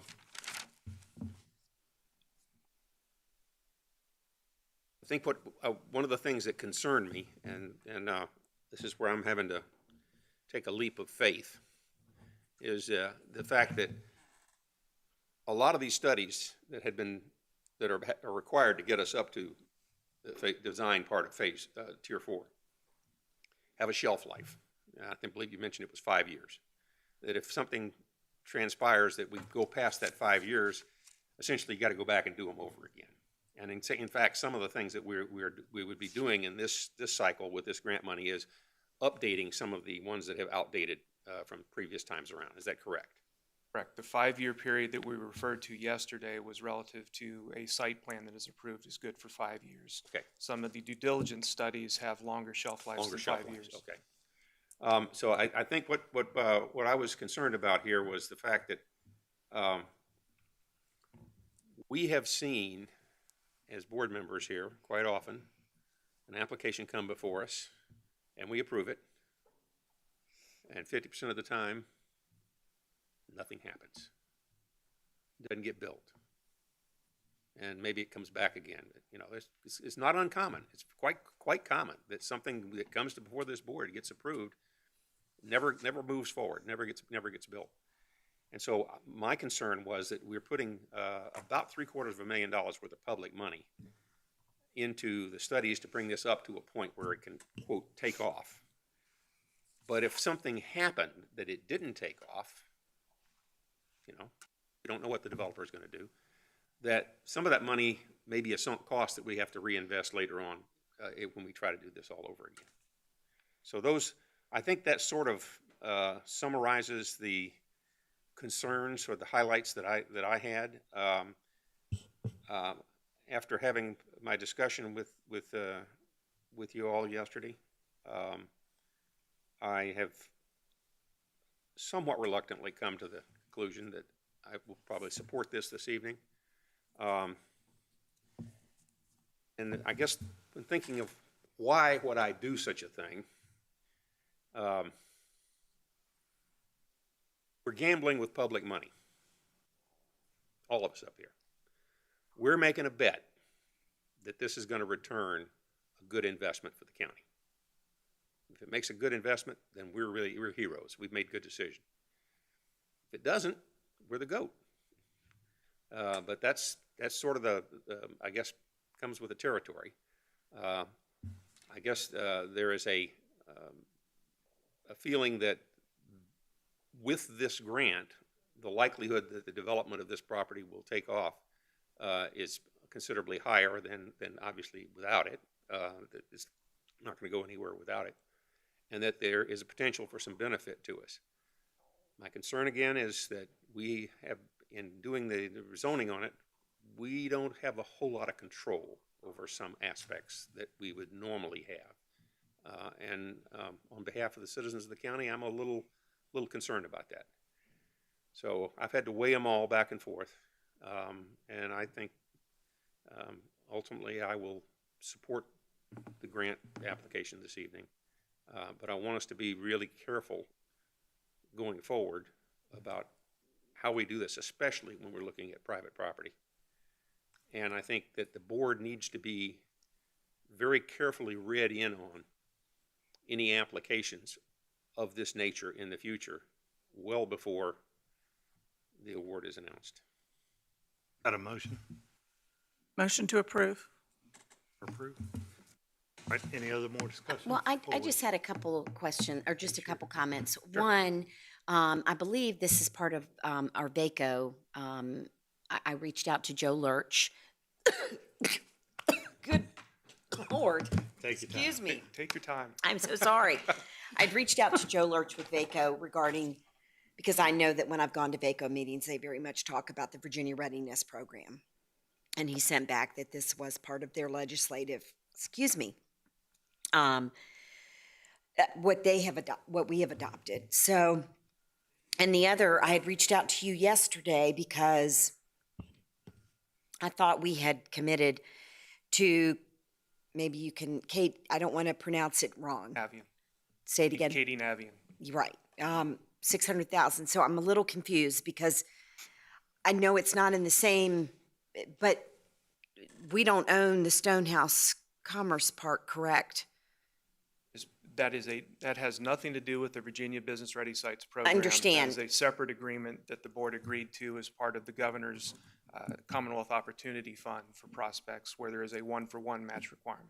Right, but we did commit money, or grant money to it as well. Correct. So, I mean, I just think it's important that we have, and we hope that they have been operating since early 2020, and you say that they still hope to triple the size that they're using. So, I just appreciated that information yesterday. I had that information. I don't know, there's a lot of grant funds out there, so sometimes it's hard to keep them straight. So anyway, so I appreciate you clarifying that for me yesterday. So, but that's my only comment, and then I hear the motion on the floor. On floor, roll call. Mr. McGlennon? Aye. Mr. Eisenhower? Aye. Ms. Sadler? Aye. Ms. Larson? Aye. Mr. Hippel? Aye. Motion carries. All right, I asked Chief Ryan Ash if you come forward. I know I've talked to a couple citizens and they were confused on the firehouse. There was an article with the firehouse and number 6, and we weren't doing it, or we couldn't afford to do it, or something went on. And so if you could just clarify, I know we talked about it years ago, how you were positioned and everything with 3, and that's why. So if you could just give the board and the citizens a clarification what's going on with that, because some people now think that we're not going to build a Station 6 or where it's going to be built. So it's caused a lot of confusion up in my end of the county. Sure. And with the volunteers as well. Understood. So I think the confusion comes from in the budget prior to COVID, Station 6 was included. The board had authorized us to start adding additional staff in sort of a ramp up type where we hire in 3 every 6 months to work through that. When COVID hit, we had hired 12 of those positions. And Mr. Stevens and I had some discussions about Station 6 and unknown what was going to happen with the budget and at the time. And I think if we go back to the strategic plan, the 2035 strategic plan that was adopted in 2016, the fire department originally said we would like to rebuild Fire Station 3. We would like to add an engine and look at some other units, increase our staff. And it was a debate at the time of, do we build a new station or adequately staff what we have? So I think that sort of fresh perspective when COVID hit gave Mr. Stevens and I an opportunity to say, hey, let's take these positions, put them in existing stations. We were able to increase our staffing to 3 people in each of our engines. and add an additional fire engine out of Fire Station 3. That allowed us to do a couple other things with our apparatus, and essentially Station 3 and 4 that are our busiest now have multiple units, so we're able to meet our first call response times better out of those stations by having another unit. Those are the busiest, they're most likely to be out of quarter. So we were able to address we had a couple different problems, right? As we were able to address a different issue where we're using that staffing. We continue to see an increase in calls in the Lightfoot area, which is where Station 6 was planned for. So what we see in the CIP budget is a request for Station 3. During that same period of time in COVID, we've spent an increasing amount of money on maintenance and repairs. That station was constructed and opened in 1980, so it was built in 78, 79, opened in 1980. It's positioned sideways on the lot, has narrow bay doors that are limited to 12 foot in height. So we bought a specific ladder truck so that it stayed below the 12 foot height requirement. So an opportunity to sort of fix Station 3, fix the things we had first, while we're still continuing to look at the call volume and things in the Lightfoot area. And if it's okay with the board, we could come back. We continue to look at those maps that we presented back to you in 2017, 2018, and calls. We could come back at a work session or some other time and provide the board an update on those maps and kind of see where we're at with call volume. So that's the confusion for why it was Station 6 and then now Station 3, sort of resetting us back to the strategic plan goals that we had.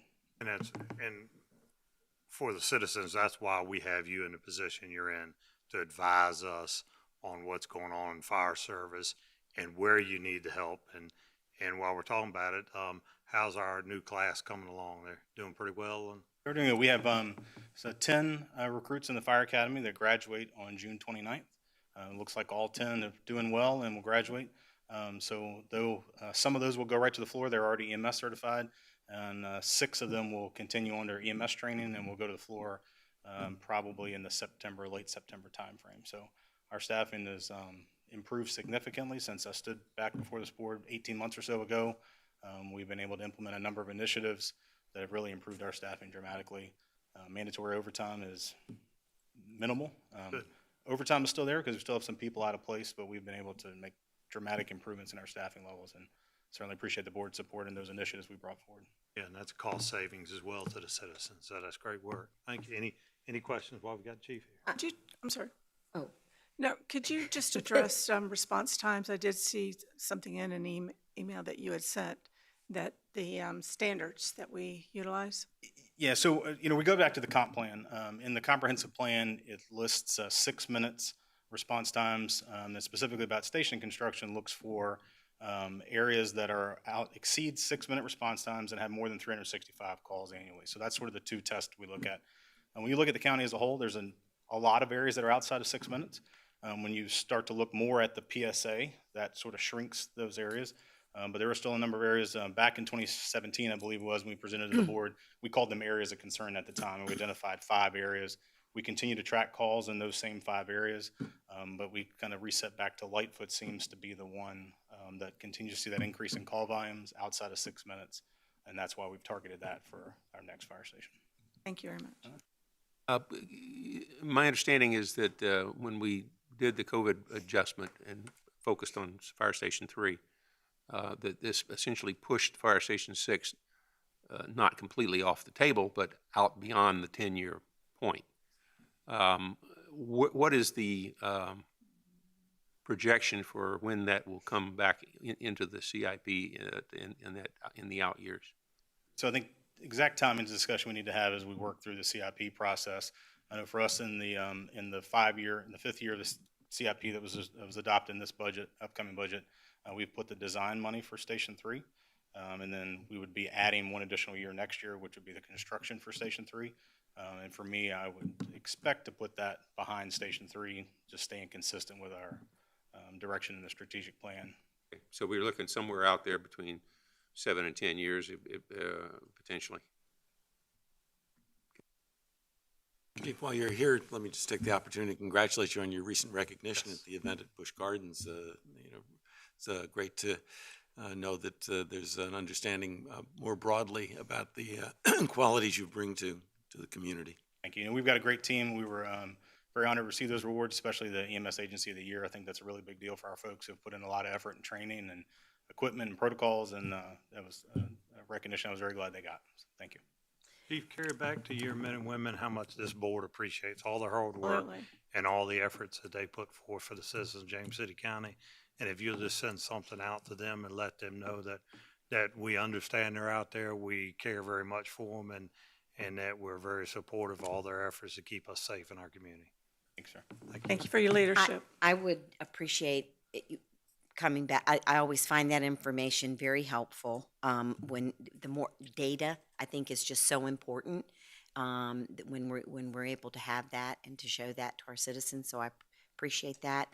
Also want to give you kudos on, I don't know who does your social media, but I really appreciate that you are recognizing as people take new positions or earn a commendation or get promoted, that you've got that out there in the community. And so great job on. I got to give credit. Battalion Chief Carrie Henderson is the one who does that for us.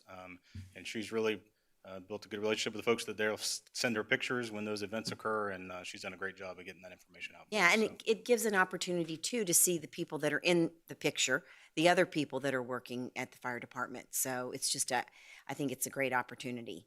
But I hope that you and Mr. Stevens will get together on a time that works for a work session. So, and appreciate all that you do. We are, and I don't know, if you don't have the Pulse Point app, I don't think you can truly appreciate how extremely busy this department is. And when it now we can, or for a little while there, we were able to pick up on Poquoson and the city. You can see the cities before, and I realize they're much smaller. I understand that, but even scale, I mean, we're just moving all the time. So I really appreciate all that you do. Thank you. So Again, thank you for your leadership. And there's one more that I want to let the board know. I was at an event, and some of the firefighters came up to me, and they said, if you get a chance, would you tell the board how much we appreciate their support and their backing, even when we couldn't get very much of a raise. Y'all support us, you kept us employed, and they tell all the new members when they come in the fire service how much dedication that we have for the departments, and not only fire but police and all that, but it just happened to be a group of firemen and women both came to me and wanted me to tell the board thank you very much for all you do to keep them moving forward. And they said, we've got brand new equipment, we've got all the things we could ever want in there, and we're so fortunate to be working for James City County, and please let the board know. So I just want to let y'all know what I'm thinking about. the chief may think that there's more equipment needed, but. There's always more, always more needed, Yeah. and more chrome, I mean. Thank you. Thank you. Thank you, Chief. All right, we'll move into board requests and directives. Sir, well, today, along with yourself, Mr. Stevens, we had the fire department there and our police department and lots of visitors. Delegate Batten was there, Barbara Knoll from the Planning Commission. We attended the home dedication ceremony. It was a tunnel to towers. People have probably seen their ads on TV. It was an amazing event. So we now have Master Sergeant Logan Brokow and his family who live off of Little Creek Dam Road and in the Powhatan district. Originally they thought it was me because it said Toano, but you know those lines get kind of wonky through there. So it was a great turnout. They were overwhelmed at how many people attended, and the support and the community support was amazing from all of the contributions with all of the Home Depot, and I mean just a whole plethora of people that came out to support and contributed. So just like to publicly welcome them to James City County. I think they came from a neighboring locale that we won't mention, but we have them now. And we're very proud to have them here and offered our congratulations. And it was just you just had chills, one chill after the other, just witnessing the whole thing. It was amazing. It was an amazing event. So just wanted to congratulate them and welcome them to the community. Thank you all for being there. John?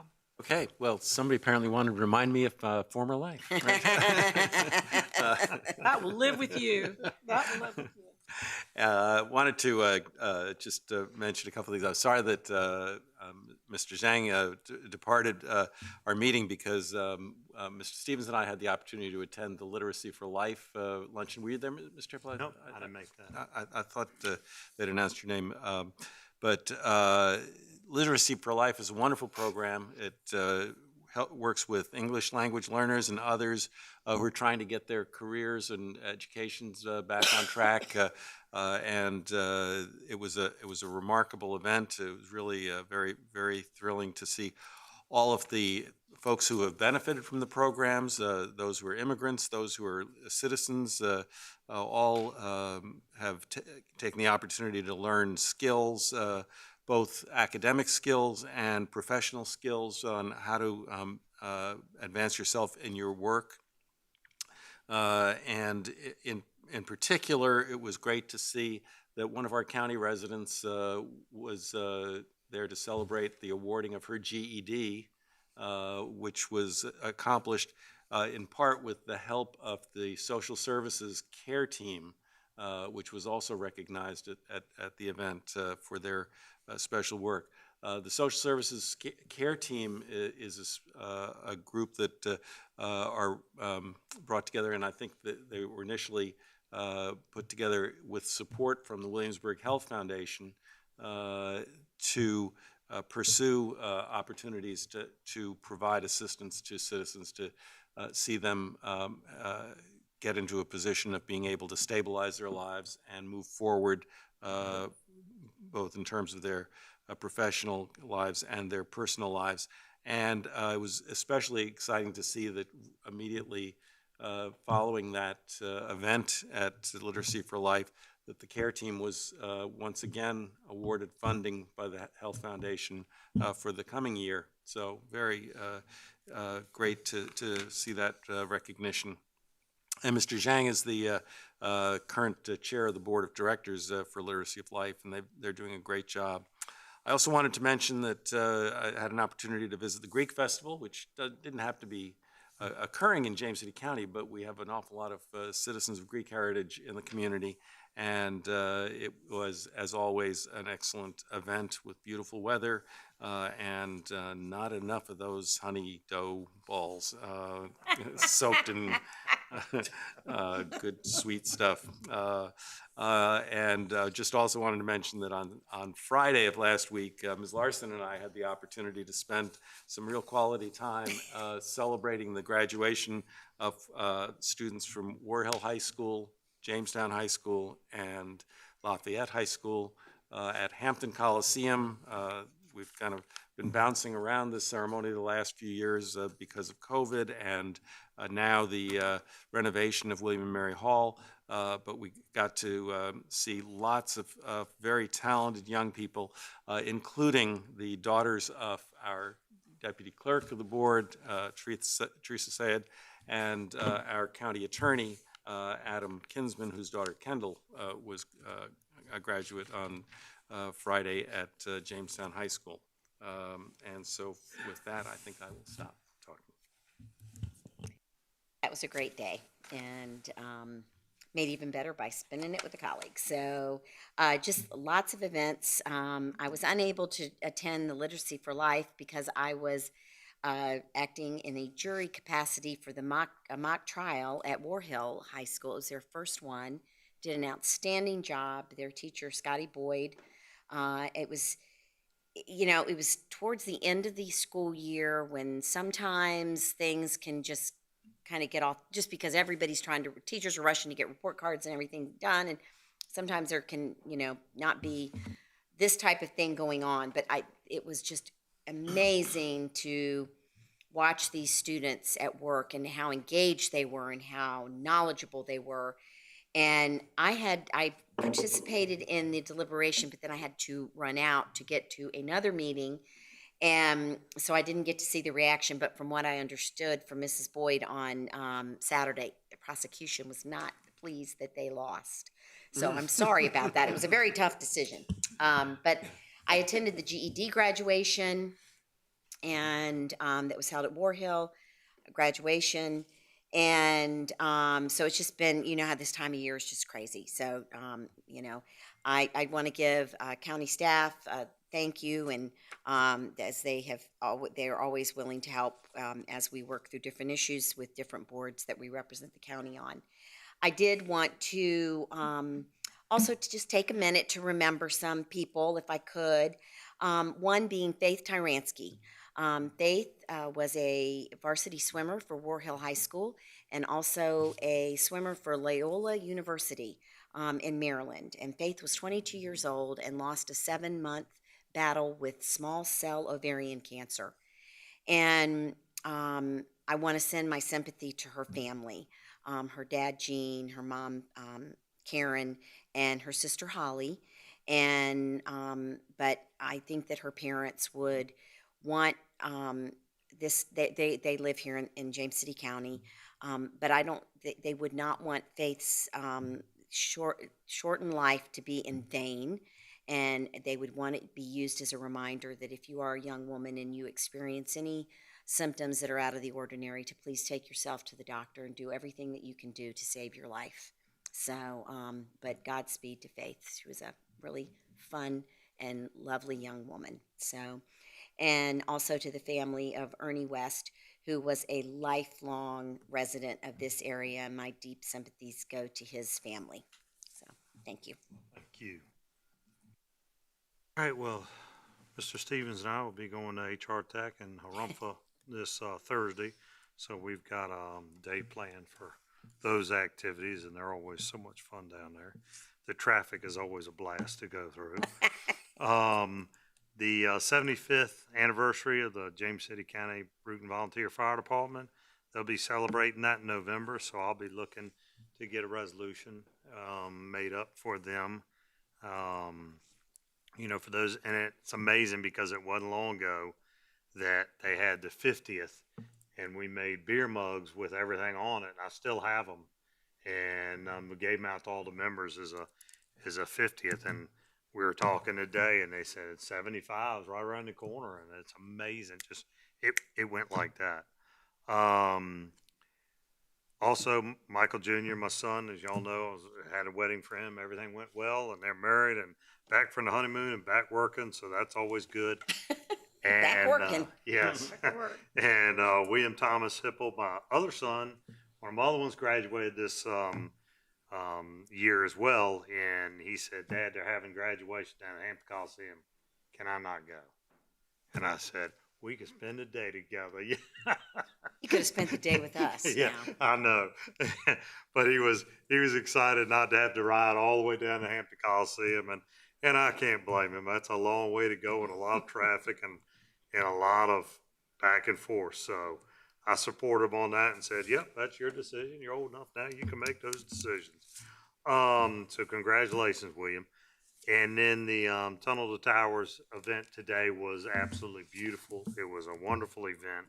And, you know, they couldn't ask for a prettier house, a better setup in James City County, and all the staff and everything that we did behind the scenes. I want to thank James City County staff, not only fire and police, but all the staff that worked for that entire project. They were looking to get a final CO yesterday. They got a temporary one because the grass was a little bit shorter than it should have been. And but they checked everything. They said staff was great to work with. Everybody that worked on the project and those behind the scenes, thank you very much. And, you know, there's so much that goes on with our staff, and it's easy to pick on them and say, hey, they're not doing this, not doing that. There's some things we're not doing and some things everyone's not doing, but, you know, that's life, and they give 100%, and I appreciate it. Let all staff know how much this board appreciates all our staff and what they do, because sometimes they don't get recognized, or a group gets recognized, and what about the rest of us? You know, so it's all staff in James City County. That's all I have. That's enough talking for today. I'll leave it up to you for your report, sir. Mr. Chair, members of the board, just a couple items I'd like to share. First, the Colonial National Historic Park is holding public informational meetings about their upcoming major parkway rehabilitation project. So Thursday, June 22nd from 6 to 8 p.m. The meeting will be held at the Quarter Path Recreation Center, 202 Quarter Path Road in Williamsburg. Public's invited to attend and learn more about the upcoming rehabilitation, and the meeting will be an open house format, meaning they'll have a brief presentation at both 6:30 and 7:15, but residents or interested parties are encouraged to drive by anytime just to find out more about that. So again, June 22nd, 6 to 8 p.m. at the Quarter Path Recreation Center. And second, we do have I think to your point of having a great staff, we sometimes get that national recognition. You saw that with our planning staff in terms of the comprehensive plan. We talked about that at your last month. This month, it's a focus really on our video team and our website team, and we'll come back and share more about the details of those with the public. But our video team received 10 awards, and again, we sort of take that for granted, but when you put them up against their peers across the country, we do very well with that, so I want to congratulate them. And then our website team received 7 awards, and again, when you put them up with comparable communities our size across the country, I think that speaks very well for the staff that we have here working in those areas as well. I'm just proud of that and others that we have with us, so thank you for your kind words as well. That's all I have. Thank you, and you know, it's amazing, they make us all look good on TV. That's a Challenge. That's a big job. Number one job. That's why they're getting the awards. All right, I need a motion to go into closed session to discuss the award of a public contract involving the expenditures of public funds and discussion of the terms or scopes of such contracts where discussion in open session would adversely affect the bargaining position or negotiating strategy of a public body pursuant of Section 2-2-3711A29 of the Code of Virginia and pertaining to the contract between the county and the city of Williamsburg and the Williamsburg-James City County Schools. May I have a motion? So move. So move. Roll call, please, sir. Ms. Sadler? Aye. Mr. Eisenhower? Aye. Mr. McGlinnan? Aye. Ms. Larson? Aye. Mr. Hippel? Aye. Motion carries.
back out of closed session and any certification. Mr. Chairman, I move to certify that we only spoke about the items we said we would speak about in closed session. Thank you, sir. Roll call, please. Ms. Sadler? Aye. Mr. Eisenhower? Aye. Mr. McGlinnan? Aye. Ms. Larson? Aye. Mr. Hippel? Aye. Motion carries. And no I just results. noticed that our adjournment has May 23rd versus Oh, yes. the 27th of June. This one has June. or March. Okay, the one that's maybe showing, so It's our typing in the back. It's I'm not- sorry, that's okay. Yep. Just wanted to point It's that not- out before But motion. it's not the 23rd of June. No, it's 27th. 27th Look of for June. adjournment until 1 PM on June 27th, 2023 for a business meeting. So moved. So moved. Roll call, please, sir. Ms. Sadler? Aye. Mr. Eisenhower? Aye. Mr. McGlinnan? Aye. Ms. Larson? Aye. Mr. Hippel? Aye.